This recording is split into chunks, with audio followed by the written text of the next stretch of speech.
Hello, I'm Dr. John Smelcer, and welcome to episode 2 of Ahtna Mythology, or Ahtna Myths.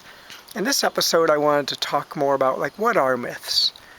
So that we have a better understanding when we start hearing the actual stories themselves. And, my mentor was Joseph Campbell, probably the greatest mythologist ever, if you ask me. And he taught me that, every culture, every group of people throughout history, everywhere in the world, had stories. Stories that explain the world around them. Where did the sun come from? Where do the stars come? What's the moon? How did that mountain get here? How did the ocean get here? How did this one animal get to be the way it is? Say, a giraffe. How did it get the long neck? How did a hippopotamus get to be the way it is? And so on and so on.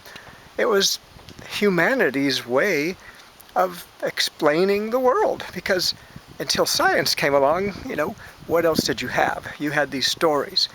Now the word myth has kind of come in popular meaning to mean like a falsehood, fake, not real. Oh, that's just a myth, people might say. But that's not what a myth is at all. A myth is not fake by any definition. It's not fake or unreal in any way. It's simply a story that has been passed down in a way to tell about the world around you. In any way, not just the physical world, but the spiritual world, the world of social interactions. Why treat handicapped good? Why treat your spouse or your wife good? All these things. Why don't you beat your children? And all these kind of things come out in these stories. So they're not fake.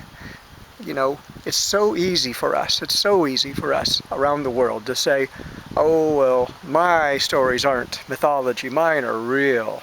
When you downplay everyone else's stories, that somehow theirs are not real, but yours are real.